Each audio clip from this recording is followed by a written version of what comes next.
Hi, okay, let's start off with cognitive development. This was Piaget's theory created in 1936.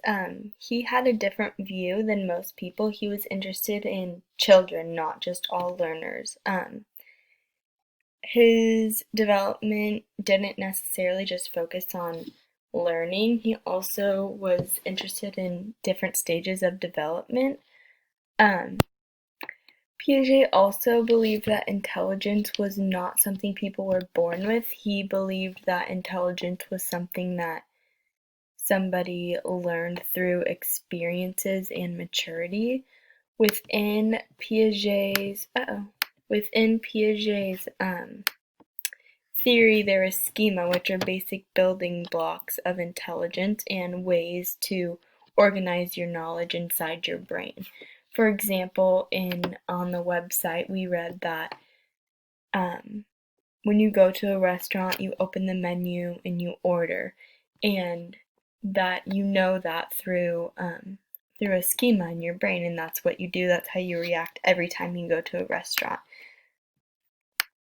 And then with schema comes assimilation and accommodation. Assimilation is when your brain uses existing schema to deal with new situations, and accommodation is when existing schema doesn't work and it needs to be changed in your brain creates a new schema, from what I understand, to work throughout new situations. You also get equilibration, which is the force of the force which drives the learning process.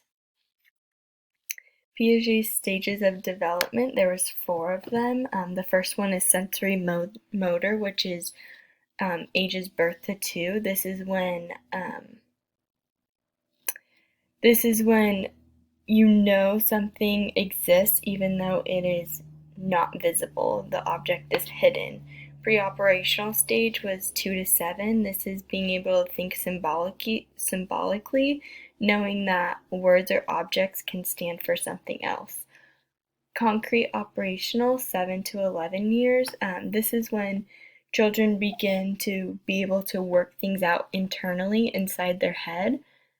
Formal operational, this is the last stage, 11 and older. This is the stage where children are able to think abstractly.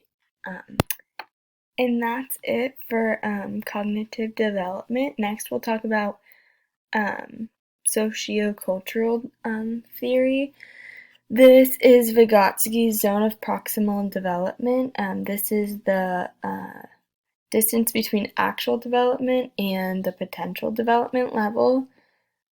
It works closely with interacting with peers as an effective way to develop new skills and strategies. So there's research shows that when a student helps another student learn something, that student that's teaching it gains a better sense of knowledge about that specific topic that they're talking about. Within the zone of proximal development, there's a line of natural regression, which is when a student is getting taught something or assisted with something, they understand it, and once that assistance is gone, they automatically lose some type of that knowledge that they were before understanding.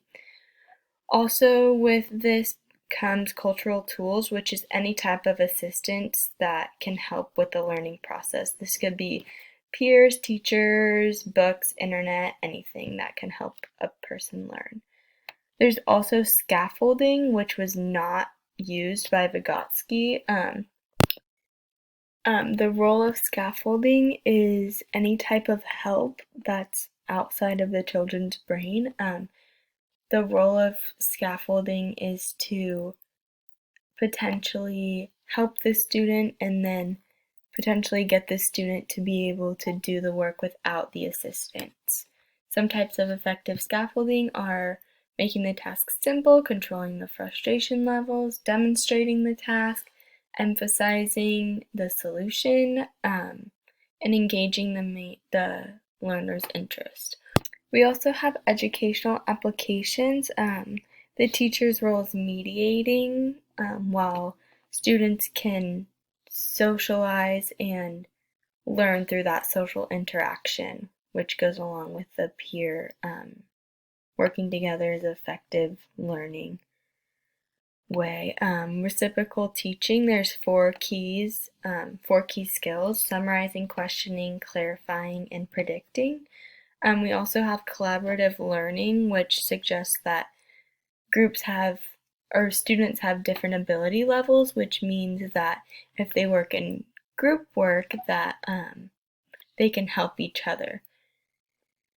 And that's it. Thank you.